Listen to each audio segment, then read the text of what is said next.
नमस्कार, जय हिंद। स्वागत है आपका अचीवर एकेडमी पर। और आज जो मैं आपको अपने शॉर्ट नोट्स के माध्यम से जो रिवीजन करवाने वाला हूँ वो रिवीजन करवाने वाला हूँ तुगलक राजवंश का, यानी कि तुगलक राजवंश का पूरा रिवीजन आपको अगले 5 से 7 मिनट में करवा दूंगा। तो याद रखिएगा, तुगलक राजवंश को करते हैं शुरू। तुगलक राजवंश का जो टाइम पीरियड है, जो समय पीरियड रहा है, वो रहा आपके 1320 से 1414 तक का काल रहा है। अब बात करते हैं इसके प्रमुख शासकों की, तो 3 इसके प्रमुख शासक रहे मुख्य जो कि 1320 से 1330 तक शासन करता है। वो होता है गयासुद्दीन तुगलक। उसके बाद होता है 1325 से 1351 तक, जो कि होता है मोहम्मद बिन तुगलक शासन करता है। उसके बाद 51 से 1388 तक जो शासन करता है वो करता है फिरोज शाह तुगलक। ठीक है, तो ये 3 तुगलक वंश के 3 प्रमुख स्तंभ या शासक हुए, जो कि जिन्होंने तुगलक वंश को ऊंचाइयों तक पहुंचाया। अब बात करते हैं तुगलक वंश के इन शासकों की एक एक करके सभी की। ठीक है, तो तुगलक वंश का जो संस्थापक शासक था वो था गयासुद्दीन तुगलक, जो कि इस राजवंश की स्थापना करता है। ये न्यायप्रिय शासक माना जाता है। कौन सा? गयासुद्दीन तुगलक। दिल्ली में तुगलकाबाद नामक किले का निर्माण करवाता है और इसकी मृत्यु जो होती है वो 1325 ईस्वी में लकड़ी के महल गिरने से मृत्यु हो जाती है, 1325 ईस्वी में। ठीक है, रहस्यमयी मौत होती है किसकी? गयासुद्दीन तुगलक की। उसके बाद आगे वाला जो शासक आता है या सुल्तान आता है वो आता है आपका मोहम्मद बिन तुगलक, जो कि 1325 से 1351 तक शासन करता है।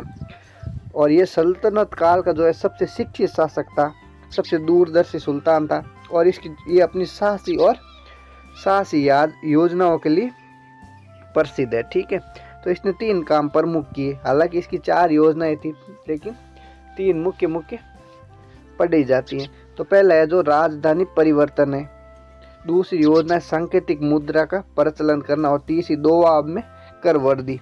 ठीक है, तो इसका जो पहला प्रयोग था वो था राजधानी परिवर्तन, यानी इसने अपनी राजधानी को दिल्ली से दौलताबाद यानी देवगिरी शिफ्ट करने का जो निर्णय लिया।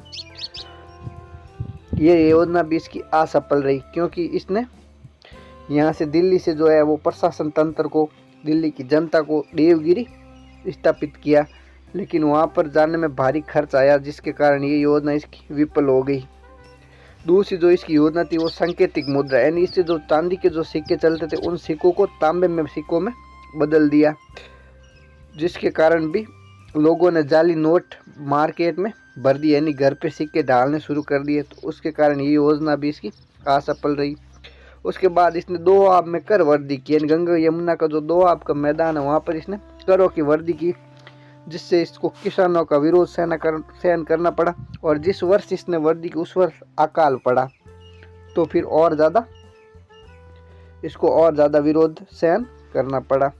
तो ये योजना भी इसकी असफल रही। उसके बाद आगे वाला जो सुल्तान आता है वो आता है फिरोज शाह तुगलक, जो कि 1351 से 1388 तक प्रमुख रूप से शासन करता है। और ये लोक कल्याणकारी सुल्तान माना जाता है। इसने लोक कल्याण के कार्य किए, निर्माण और वास्तुकला को बढ़ावा दिया और कठोर धार्मिक नीतियों को स्थापित करने वाला सुल्तान था। तो इसके जन कल्याण के कौन कौन से कार्य थे फिरोज शाह तुगलक के?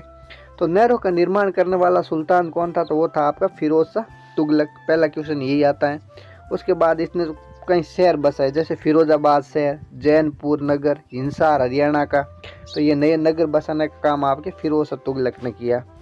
उसके बाद इसने अस्पताल और शिक्षण संस्थाओं की स्थापना की। दूर दराज तक कई अस्पताल, कई मदरसों आदि की स्थापना भी फिरोज शाह तुगलक करता है। और इसके बाद इसने कुछ विवादित नीतियां भी चलाई, जैसे कि ब्राह्मणों पर जजिया कर लगाया। वो पहला सुल्तान था फिरोज शाह तुगलक जिसने ब्राह्मणों से भी जजिया कर लेना शुरू किया। इसके बाद इसने दास प्रथा को बढ़ावा दिया और दासों के लिए अलग एक विभाग की स्थापना की, जिसे दीवान बागान कहते हैं, जिससे दासों की संख्या में भारी मात्रा में वृद्धि हुई। और कट्टर धार्मिक नीति को अपनाता था, यानी कि ये अपनी कट्टरतापूर्ण नीतियों के लिए भी जाना जाता है धार्मिक रूप से। उसके बाद इस साम्राज्य का पतन, यानी कि तुगलक वंश का पतन होता है वो 1488 में सुल्तान की जो मृत्यु होती है फिरोज शाह तुगलक की। उसके साथ इसके जो आने वाले जो उत्तराधिकारी थे वो अयोग्य और कमज़ोर शासक हुए। और इसके बाद आपके 1398 में जो तैमूर लंग का जो आक्रमण होता है भारत पर, जिसने इस सत्ता की कमर को तोड़ के रख दिया।